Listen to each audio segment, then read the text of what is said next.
सागर के शाहपुर में एक बड़ा हादसा हुआ। एक मकान की दीवार गिरने की वजह से 8 बच्चों की दुखद मौत हो गई। दरअसल जर्जर मकान के बराबर वाले मकान में पूजा पाठ चल रहा था और वहां पर जब यह दीवार गिरी तो इस दीवार के साथ 8 जिंदगियां हलाक हो गईं। आपको बता दें कि सुबह ही तड़के ही जब यह खबर आई तब यह बताया गया कि करीब 2 से 3 बच्चों की मौत हुई। हालांकि इस पूरे मामले में घायल हुए बच्चों को जो गंभीर चोट आई थी, उस चोट के लगने की वजह से अब तक 8 बच्चों की मौत हो गई है और काफी भयानक और बड़ा यह मामला अब हो चुका है। पूजा पाठ कर रहे बच्चों पर दीवार जा गिरी और पूजा पाठ का ये जो पूरा माहौल है वो अब गमगीन हो गया है।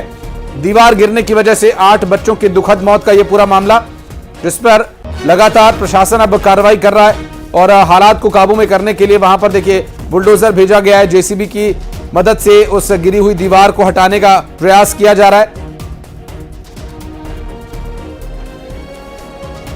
और शैलेंद्र चौहान के पास भी चलेंगे हमारे सहयोगी, जो कि ताजा अपडेट आप तक पहुंचाएंगे। फिलहाल जो स्थिति है वो ये कि मौके पर प्रशासनिक अधिकारी पहुंच चुके हैं और गिरी हुई दीवार को हटाने का काम किया जा रहा है। शैलेंद्र चौहान हमारे सहयोगी इस वक्त हमारे साथ जुड़ गए। शैलेंद्र, पूरे प्रदेश में लगातार हो रही बारिश कई तरह की दुर्घटनाओं का कारण बन रही है, लेकिन यह जो दुर्घटना हुई है यह बहुत दुखद, 8 बच्चों की जिंदगी हलाक हो गई इसमें।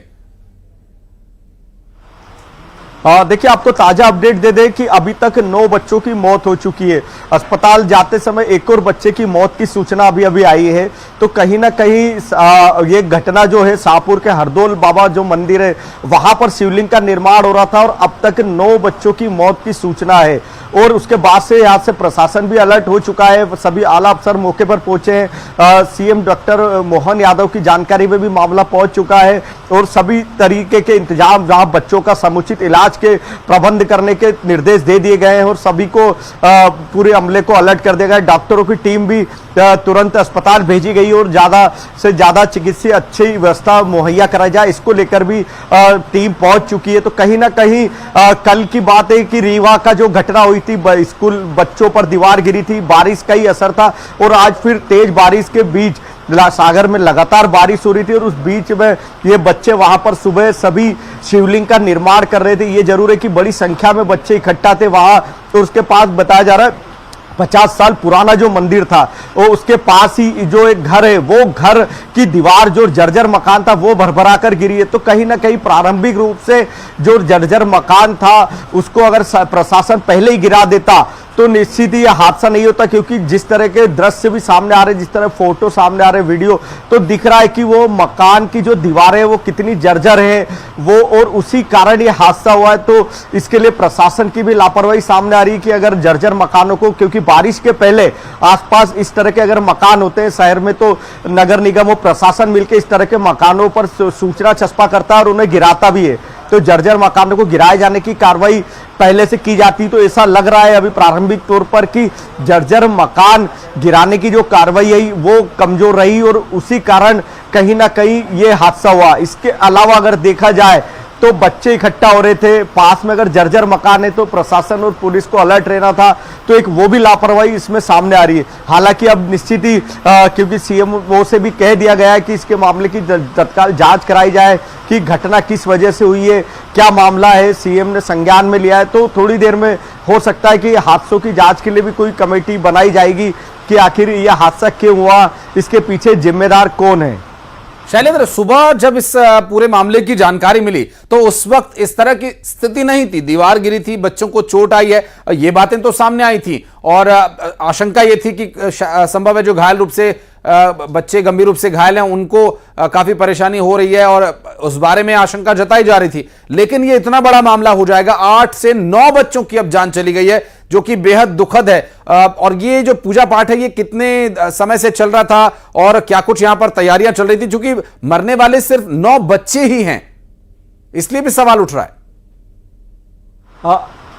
जी देखिए, निश्चित ही क्योंकि जो हरदौल बाबा मंदिर है वो बड़ा प्राचीन मंदिर है, वो वहां सावन का महीना चल रहा है तो शिवलिंग का निर्माण और बच्चों का इकट्ठा होना, मंदिर में दर्शनार्थियों का जाना, ये लगातार सिलसिला चलता ही रहता है। तो ये पिछले जो सावन शुरू हुआ तभी से वहां पर बताया जा रहा है कि लगातार निर्माण जो शिवलिंग निर्माण किए जा रहे थे और ये एक सिलसिला सावन में गाँव में होता ही है, आसपास के सभी गाँव में होता है। शहर प्रदेश में, तो वो गांव में निर्माण हो रहा था और ये बच्चे वही शिवलिंग के निर्माण के लिए इकट्ठा हुए थे। ये रुद्री शिवलिंग का निर्माण कर रहे थे, तो निश्चित ही वहां मंदिर होने के कारण बच्चे इकट्ठा हुए थे। लेकिन दुखद ये कि उसके पास जो जर्जर मकान है, जिस तरह दीवार गिरी, या तो जर्जर मकान के बिल्कुल पास में लगे हुए मंदिर से ही बच्चे थे, तो यहाँ वहां ये व्यवस्था हो सकती थी कि थोड़ा सा अगर दीवार या मकान जर्जर, अगर वहां पहले से सूचना या नोटिस छपा होता तो कहीं ना कहीं लोग सचेत होकर थोड़ा दूर उससे शिवलिंग का निर्माण करते। मैं लौटूंगा आपके पास शैलेंद्र। पंकज प्रजापति के पास चलेंगे। सागर में इस वक्त हमारे सहयोगी पंकज प्रजापति मौजूद है। पंकज, क्या डिटेल्स मिल पा रही हैं? गोपाल भार्गव भी मौके पर पहुंचे थे और अभी इस पूरी दुर्घटना को लेकर क्या स्थिति है? जी देखिए, बताना चाहूंगा कि गोपाल भार्गव मौके पर है। उसके अलावा पूरी प्रशासनिक team, SDM, additional SP, collector और थाने की पुलिस भी वहां पर मौके पर है। बचाव कार्य जारी है। फिलहाल जो घायल बच्चे हैं उनको जिला बुंदेलखंड मेडिकल कॉलेज रेफर किया गया है साहेबपुर से। उन सभी का इलाज जारी है।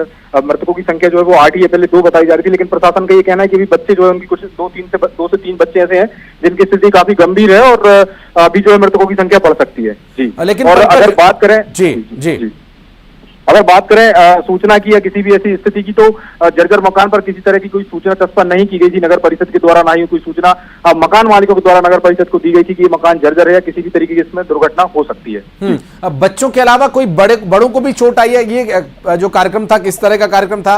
कितने लोग यहाँ पर एकत्रित थे और क्या किसी का भी ध्यान इस ओर नहीं गया? क्योंकि सुबह जब ये दुर्घटना हुई उस वक्त ये स्थिति थी कि बच्चों को चोट आई है, लेकिन ये इतना बड़ा मामला हो गया कि 8 से 9 बच्चों की जान चली गई। ये एक बहुत ही गंभीर विषय है। जी देखिए, बिल्कुल बता रहा हूँ कि रविवार होने के कारण स्कूल की छुट्टी थी और सावन का महीना है, क्योंकि रोज ही यहाँ पर जो है बड़े बुजुर्ग रुद्र निर्माण करते थे, लेकिन आज रविवार होने के कारण मोहल्ले के सारे बच्चे आकर वहां पर बैठकर शिवलिंग निर्माण कर रहे थे। इसी दौरान ये हादसा हुआ है। चूंकि मकान 2 मंजिला था और ऊपर की जो ऊपर बना हुआ जो हिस्सा था वो भड़बड़ाकर जो है कहना चाहिए टेंट के नीचे जो बच्चे रुद्र निर्माण कर रहे थे उनके ऊपर आकर गिरा, जिसके बाद ये दर्दनाक हादसा हुआ है। और जिस मकान की दीवार गिरी है, क्या वहां पर भी पंकज कोई रहता था? नहीं, वहां पर अभी ऐसी कोई सूचना नहीं है कि वहां पर कोई रह रहा होता, क्योंकि अगर कोई रह रहा होता तो उस मकान में रहने वाले लोगों के भी घायल या मृत होने की सूचना थी, लेकिन अभी ऐसी कोई स्थिति निकलकर सामने नहीं आई है। बाकी विस्तृत जानकारी की प्रतीक्षा कर रहे हैं। कलेक्टर मौके पर है, थोड़ी देर में कलेक्टर बाइट देंगे, पूरा मामला सामने आएगा कि क्या कुछ किस तरीके से घटनाक्रम हुआ है। और लगभग कितने बजे की दुर्घटना है? कोई इनपुट मिल पाया इस बारे में? जी बिल्कुल, ये लगभग 9 से 9:30 बजे की घटना है और प्रथम दृष्टया जो 2 बच्चों की मौत सामने आई थी, वो जो वहां पर स्थानीय लोग थे उन्होंने उन बच्चों को निकाला था। उसके बाद जब प्रशासनिक टीम मौके पर पहुंची, जेसीबी से मलबा हटाया गया, तो वहां पर 6 बच्चे और मृत अवस्था में मिले हैं। उसके अलावा जो 12 से 13 बच्चे हैं, वो उनमें से 3 बच्चों की स्थिति फिलहाल नाजुक बताई जा रही है, जो कि बुंदेलखंड मेडिकल कॉलेज में भर्ती है। और अब गोपाल भार्गव भी मौके पर पहुंचे, उनकी तरफ से कोई रिएक्शन इस पूरे मामले पर? जी बिल्कुल, गोपाल भार्गव मौके पर पहुंचे और वो फिलहाल राहत एवं बचाव कार्य में प्रशासन के साथ जुटे हुए, चूंकि स्थानीय विधायक है, पूर्व मंत्री हैं और क्षेत्र के होने के नाते वो भी बमुश्किल आधा से पौन घंटे में उस गांव साहेबपुर में पहुंच गए थे और अभी वो स्थिति पर नजर बनाए हुए मौके पर ही मौजूद हैं। स्वाभाविक है, और चूंकि काफी संख्या में लोग यहाँ पर एकत्रित थे, आप बता रहे हैं जैसे कि कार्यक्रम यहाँ चल ही रहा था और बच्चे ज्यादा संख्या में थे और वहां पर इस ओर किसी का भी ध्यान पंकज नहीं गया। क्या इस बारे में भी कोई आसपास के या स्थानीय लोगों से बात हुई? क्या इस तरह की आशंका भी किसी को थी कि इस तरह की दुर्घटना वहां पर होगी? क्योंकि जिस तरह की हालत में वो तस्वीर जो आपने भेजी, वो तस्वीर देखकर साफ दिखाई दे रहा है कि मकान बहुत ही खराब हालत में खड़ा है। प्रशासन का इस ओर कोई ध्यान नहीं है। इस बारे में भी क्या गोपाल भार्गव या और कोई कलेक्टर, प्रशासनिक संबंधित अधिकारी कोई कुछ कह रहा है?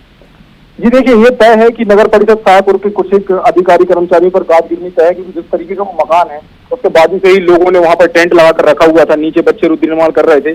बूढ़े बुजुर्ग जो थे वो भी वहां पर थे, लेकिन वो थोड़ी दूरी पर थे, क्योंकि सुबह का माहौल था। गाँव देहात में लोग सुबह सुबह काम करते हैं घरों के, और तो उसी वजह से जो है वहां पर से बच्चे मौजूद थे और जो बच्चे मौजूद थे वो भी स्कूली बच्चे थे, आसपास के थे, गांव मोहल्ले के थे, गिने चुने 7 परिवार के बच्चे थे। कई घरों का चिराग इस लापरवाही के कारण बुझ गया है, चूंकि या तो आप मकान मालिक की लापरवाही कह सकते हैं या प्रशासन की भी लापरवाही इसमें साफ तौर पर नजर आ रही है। लेकिन पंकज, एक बात और यहाँ महत्वपूर्ण हो जाती है कि बारिश के दौरान या बारिश के पहले इस तरह की दीवारों को, इस तरह की बिल्डिंग्स को नोट किया जाता है, चिन्हित किया जाता है और फिर उन्हें ध्वस्त करने का काम किया जाता है। ऐसे हमने कई खबरें दिखाई भी है, लेकिन इस ओर यहाँ तक प्रशासन का ना पहुंच पाना, क्या कोई ग्रामीण, क्या काफी अंदर इंटीरियर एरिया में ये जगह है, इस वजह से यहाँ तक प्रशासन नहीं पहुंच पाया? देखिए, ऐसा कहना सही नहीं हुआ, चूंकि नगर परिषद है। गोपाल भार्गव वहां के वरिष्ठ विधायक हैं, मंत्री रहे हैं, चूंकि उनका क्षेत्र है, वो लगातार वहां पर दौरे करते रहते हैं। प्रशासन की अगर बात करें तो इस तरीके के मामले पहले भी सामने आते रहे। कल ही रीवा में एक बड़ा हादसा हुआ जिसमें 4 लोगों की मौत हो गई थी। उसके बाद भी प्रशासन का इन हादसों से सबक ना लेना कहीं ना कहीं उनकी प्रशासनिक क्षमता पर सवाल खड़ा करता है कि क्यों सिर्फ शासन के इतने सख्त निर्देश होने के बाद भी प्रशासन जो है अपनी खानापूर्ति 2-4 मकानों को देखकर चिन्हित कर शहर में ही अपनी खानापूर्ति कर लेता है, ग्रामीण क्षेत्रों तक नहीं पहुंच पाता, जिससे ऐसे दर्दनाक हादसे सामने आते हैं। लेकिन पंकज, एक बात और यहां पर जानना महत्वपूर्ण हो जाता है कि ट्रिगर कैसे हुआ, क्योंकि बारिश हो रही है, कई जगह लगातार बारिश की वजह से मकान गिर रहे हैं, कोई बिल्डिंग गिर गई या कोई भूस्खलन हो रहा है। यहां पर जो ये दीवार गिरी, उस वक्त क्या ऐसा ट्रिगर हुआ कि इस मकान की दीवार भर कर गिर गई? क्या बारिश हो रही थी उस समय?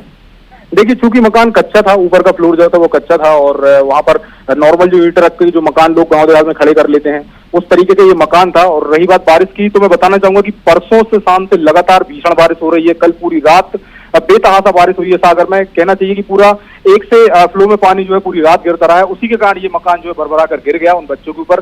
क्योंकि वहां पर जो लोग थे जिन्होंने वहां पर टेंट लगाया हुआ था, वो भी एक देखने वाली बात होगी, क्या उनको वो मकान मैं पंकज आपको रोकूंगा, आप रहिएगा हमारे साथ। इस बीच एक बड़ी खबर, मुख्यमंत्री के द्वारा हादसे की जांच के आदेश दे दिए गए हैं। मुख्यमंत्री डॉक्टर मोहन यादव ने इस पूरे मामले पर सख्त संज्ञान लिया। सागर में हुए हादसे के बाद मुख्यमंत्री डॉक्टर मोहन यादव ने हादसे की जांच के आदेश दिए हैं। दोषियों पर सख्त कार्रवाई होगी, ऐसा दावा उन्होंने किया है। आर्थिक मदद की भी घोषणा मुख्यमंत्री डॉक्टर मोहन यादव ने की है। 4-4 लाख रुपए आर्थिक मदद दिया जाएगा इस हादसे में जान गंवाने वाले बच्चों के पीड़ित परिजनों को।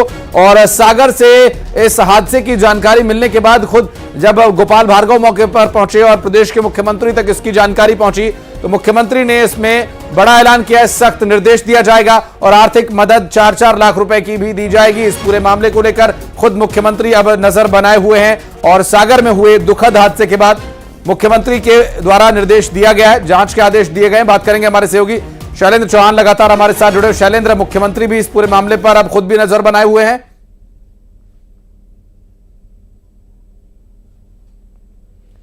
शैलेंद्र, आवाज मिल पा रही है? मुख्यमंत्री की तरफ से क्या निर्देश दिए गए? लगता है अभी आवाज नहीं पहुंच पा रही, एक बार फिर से प्रयास करेंगे शैलेंद्र से बात करने का। पंकज भी हमारे सहयोगी लगातार हमारे साथ जुड़े। पंकज, खुद मुख्यमंत्री ने अब संज्ञान लिया है मामले का? जी बिल्कुल, बताना चाहूंगा कि अभी इसमें एक जानकारी हो रही है। मुख्यमंत्री के संज्ञान लेने के अलावा इसमें 7 जो है वो 7 बच्चे जो है वो लड़के थे और इसमें एक लड़की थी जो कि मासूम थी। लगभग 4 से 5 साल उसकी उम्र बताई जा रही है। प्रशासन मौके पर है, स्थिति का जायजा ले रहा है। सीएम ने भी संज्ञान दे दिए हैं, जांच के आदेश दिए हैं। कलेक्टर की निगरानी में जो जांच समिति बनाई जाएगी और उस पर दोषियों के खिलाफ कार्रवाई की जाएगी। फिलहाल 4-4 लाख रुपए की आर्थिक मदद की भी मुख्यमंत्री ने घोषणा की है। गोपाल भार्गव मौके पर मौजूद है। गोपाल भार्गव के मुताबिक उन्होंने ही जो है सीएम को इस पूरे घटनाक्रम की जानकारी दी है। उसके बाद जो है मुख्यमंत्री ने इसमें एक्शन लिया है। घायल बच्चों के बारे में कोई जानकारी मिल पाई? क्योंकि आप बता रहे हैं कि इसमें अब तक 8 बच्चों की मौत हो चुकी है। बच्चे जो घायल हैं उनके बारे में क्या डिटेल्स हैं? जी बिल्कुल, 8 बच्चों की मौत हुई, उनके नाम भी सामने आए हैं। उसके अलावा जो बच्चे घायल हैं उनके लिए प्रशासन पूरी तरीके से जुटा हुआ है कि कैसे भी करके उन बच्चों की जान बचाई जा सके। जो 3 जो नाबालिग बच्चे हैं उनकी स्थिति काफी कहना चाहिए क्रूशियल है। उन पर उनको बचाने के लिए हर संभव प्रयास प्रशासन द्वारा किए जा रहे हैं। ठीक है, मैं लौटता हूं आपके पास और मुख्यमंत्री के द्वारा दिए गए निर्देश के बारे में डिटेल लेने के लिए चलेंगे शैलेंद्र चौहान के पास। शैलेंद्र, मुख्यमंत्री भी अब इस पूरे मामले पर सख्त हो गए हैं, क्या कुछ डिटेल्स मिल पा रही है?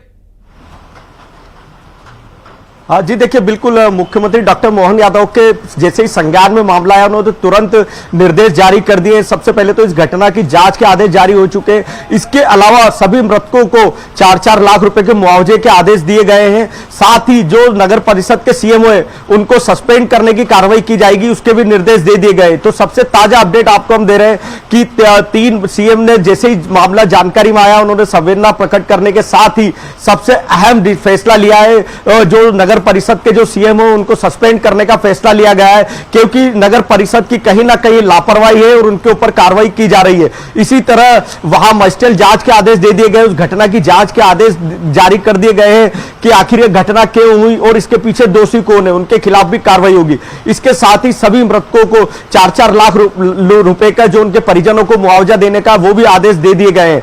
अब वहां प्रशासनिक अमला सक्रिय है और सीएम ने सभी बाकी जितने भी घायल है बच्चे उनके समुचित इलाज के लिए निर्देश दिए हैं। किसी तरह की कोई कोताही नहीं बरती जाए ये भी निर्देश दिए गए हैं। तो सभी निर्देश आ चुके हैं और उसके बाद कलेक्टर कमिश्नर को भी कह दिया गया कभी तुरंत मौके पर जाकर समुचित इलाज कराएं, अच्छे से अच्छा इलाज कराएं। ये सब अहम निर्देश सीएम डॉक्टर मोहन यादव की तरफ से दिए गए हैं। और इस पूरे मामले की जानकारी मिलने के बाद मुख्यमंत्री के द्वारा इस पूरे मामले पर संवेदना भी प्रकट की गई है। और शैलेंद्र, जैसा कि हमारे सहयोगी बता भी रहे हैं कि मृतकों के परिवार वालों को इस दुख की घड़ी में सहायता देने के लिए 4-4 लाख रुपए की आर्थिक मदद भी की जाएगी। और 8 बच्चों की जो मौत हुई है, ये एक बहुत ही दुखद पूरा मामला है। लेकिन शैलेंद्र, चूंकि इस तरह की इस बारिश के सीजन में हम देख रहे हैं, जो कि अपेक्षा से अधिक बारिश हो रही है, ऐसी कई जर्जर भवन हैं, इसके संबंध में भी क्या मुख्यमंत्री के द्वारा कोई निर्देश दिया गया कि इस तरह के भवनों को चिन्हित करके अब उन्हें ध्वस्त किया जाए? क्योंकि ये तो एक रूटीन प्रक्रिया होती है, इसके लिए अलग से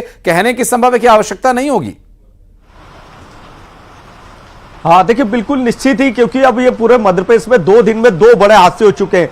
कल रीवा का हादसा था और आज सागर का हादसा। तो निश्चित इसमें जिम्मेदारी तय होना साफ है, कार्रवाई होना भी साफ है, क्योंकि कहीं ना कहीं जो स्थानीय नगर पालिका होती है, नगर परिषद होती है, नगर निगम होती है, ये उनका रूटीन कार्रवाई हुए, रूटीन प्रक्रिया होती है कि इस तरह के जर्जर मकानों को चिन्हित करें और उसके आसपास लोग नहीं जुटे और ऐसे मकानों को गिराया जाए, और ये प्रक्रिया का पालन नहीं हुआ। इसीलिए सीएमओ के खिलाफ निलंबन की कार्रवाई के निर्देश दिए गए हैं। तो बड़ा एक्शन, और उसके बाद अब पूरे मध्य प्रदेश में निश्चित ही, क्योंकि सीएम ने इसको संज्ञान लिया है और इस हादसे पर संवेदना भी जताई और उन्होंने स्पष्ट भी कर दिया है कि गलती बर्दाश्त नहीं की जाएगी। तो यहां पर लापरवाही तो दिख ही रही है। तो अब पूरे प्रदेश में हो सकता है कि सभी जगह एक बार वापस से, क्योंकि बारिश का दौर लगातार जारी है, तो ऐसे जर्जर मकानों को हटाने गिराने की कार्रवाई तेजी से शुरू हो और 1-2 दिन में ऐसी जितने भी ऐसे मकान हैं जहां लगता है कि वाकई में खतरा बढ़ा है, उनको गिराया जा सकता है। तो निश्चित ही, क्योंकि लापरवाही साफ दिखती है कि अगर जर्जर मकान था, अगर 50 साल पुराना है, जिस तरह की दीवार है, जिस तरह के दृश्य सामने आ रहे हैं, तो निश्चित ही कहीं ना कहीं नगर परिषद जो स्थानीय, उसकी बड़ी लापरवाही है, प्रशासन की भी लापरवाही है। प्रशासन को भी देखना चाहिए, कलेक्टर्स को भी, अपने जो एसडीएम है, तहसीलदार है, उनसे इस तरह के मकानों की नगर परिषद के साथ मिलकर जांच करवाने चाहिए, या क्षेत्र में कि कहीं ऐसी हादसे की संभावना, ऐसा ना होना चाहिए कि हादसा हुआ और आप जाग गए, जिम्मेदार दी तय कर दी, उसके पहले से अगर इस पर एक सवाल पंकज से लेना चाहूंगा। शैलेंद्र, आप रहिएगा हमारे साथ, अगर पंकज हमारे साथ जुड़े हुए हैं। पंकज, ये भी बताइएगा कि प्रशासनिक स्तर पर क्या इस तरह की लापरवाही के बारे में भी कोई चर्चा वहां हो रही है? रक्त संपर्क अभी नहीं हो पा रहा है वहां हमारे सहयोगी पंकज जो मौके पर मौजूद हैं, उनसे एक बार फिर से प्रयास करेंगे बातचीत करने का। लेकिन शैलेंद्र, जो कि हमारे सहयोगी लगातार इस पूरे मामले पर अपडेट दे रहे हैं और बता रहे हैं कि मुख्यमंत्री के द्वारा इस पूरे मामले में निर्देश दिए गए जांच के, और जांच के साथ साथ यहां पर इस तरह के भवनों को भी चिन्हित किए जाने की प्रशासन को आवश्यकता है। और जांच कौन करेगा, क्या कुछ इसके बारे में डिटेल रहेगी, इस पर और भी विस्तार पूर्वक बात करेंगे। हमारे सहयोगी शैलेंद्र चौहान के पास वापस चलते हैं। शैलेंद्र, चूंकि खुद मुख्यमंत्री अब इस पूरे मामले पर संज्ञान लिए हुए हैं, उनके द्वारा जो निर्देश दिए गए उसके ऊपर भी तत्काल कार्रवाई होगी ही। और सुबह करीब जब यह खबर आई तो उस वक्त ये इतना बड़ा मामला नहीं था, लेकिन बच्चों की मौत होने के बाद ये मामला और भी गंभीर होता जा रहा है। लेकिन जिस मंदिर में कार्यक्रम हो रहा था, मंदिर प्रबंधन की तरफ से कोई बात कही जा रही है? क्योंकि मंदिर में कई दिन से बताया जा रहा है कि ये कार्यक्रम चल रहे हैं, रुद्री निर्माण हो रहे हैं, वहां पर पूजा पाठ के लिए लोग जुट रहे हैं, उस वक्त किसी की निगाह यहां पर नहीं गई, किसी का ध्यान नहीं गया इस ओर?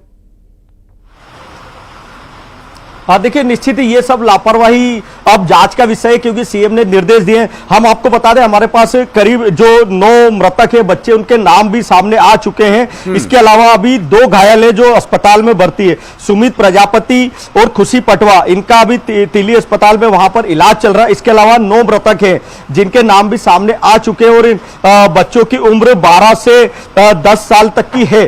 तो ये सब बच्चों के 9 मृतक है अभी तक ताजा जो संख्या है, और 2 घायल है जो अभी अस्पताल में भर्ती है।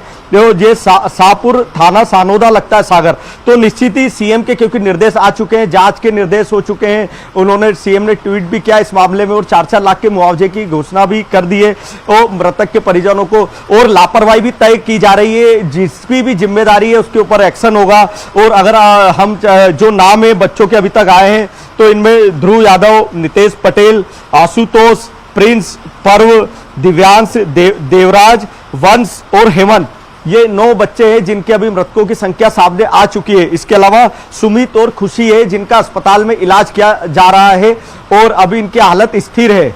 तो निश्चित ही देखा जाए तो इतनी बड़ी संख्या में बच्चे वहां इकट्ठा थे, तो मंदिर के आसपास इकट्ठा हुए, तो प्रशासन जो नगर परिषद है उसकी भी गलती है कि जर्जर मकान था उसको क्यों नहीं हटाया गया, उसके खिलाफ क्यों नहीं एक्शन लिया गया। ये सारी चीजें गंभीर है और इसकी अब जांच होगी, मजिस्ट्रियल जांच, तो निश्चित ही दोषियों के खिलाफ भी कार्रवाई की जाएगी। बिल्कुल, और पंकज भी हमारे सहयोगी जुड़ गए हमारे साथ। शैलेंद्र, जिस तरह का आप सवाल उठा रहे हैं पंकज, यहाँ मंदिर में काफी समय से ये कार्यक्रम चल रहे हैं पूजा पाठ के, इतने दिन से ये कार्यक्रम चल रहा है, किसी की भी निगाह इस ओर नहीं गई, किसी का भी ध्यान इस तरफ नहीं गया कि ये इस तरह की घटना भी हो सकती है, क्योंकि दीवार पूरी तरह से जर्जर हो चुकी है। जी देखिए, बिल्कुल स्थानीय लोगों के अलावा मंदिर जो वहाँ पर है, वहाँ के जो पुजारी हैं वो भी, जिनका मकान है वो, और जो पूरा प्रशासन है, जो शाहपुर नगर परिषद, उसका जो प्रशासन है, नगर परिषद है, वो भी इस पूरे मामले में दोषी नजर आ रहे हैं कि उनको जब मध्य प्रदेश शासन के स्पष्ट तौर पर आदेश थे कि बारिश का मौसम है और जितने भी जर्जर मकान दुकान जो भी है उनको चिन्हित कर उनको नेस्तो नाबूद करने की कार्रवाई की जाए, उसके बाद भी इस तरीके से प्रशासन का जो सुस्त रवैया है उस पूरे मामले में सामने आ रहा है। कलेक्टर स्वयं मौके पर हैं, पूरे मामले की जांच उनके द्वारा की जाएगी। सीएम ने भी जो है जांच की घोषणा की है, मृतकों के परिजनों को जो है 4-4 लाख रुपए की आर्थिक सहायता की घोषणा की है, लेकिन कहीं ना कहीं ये सब नाकाफी साबित होता दिखता है कि जिन घरों के चिराग बुझ गए हैं उन पर इस वक्त कैसा वो लोग महसूस कर रहे होंगे, ये शायद शब्दों में बयां कर पाना मुश्किल है। जिन नैनिहालों को सुबह तैयार करके नहा धुला के भगवान से लिंग के निर्माण के लिए उनको भेजा गया, और जब उनकी लाशें उनके परिजनों के सामने आएंगी तो किस तरीके का मंजर होता हुआ वहां पर दिख रहा होगा, ये कहना ही अपने आप एक बहुत बड़ी बात है। जी बिल्कुल, और दुखद ये मामला है। 9 बच्चों की जान अब तक पंकज चली गई है, और ऐसे में अभी 2 घायल बच्चों का इलाज चल रहा है। बच्चों के ट्रीटमेंट के लिए उन्हें कहाँ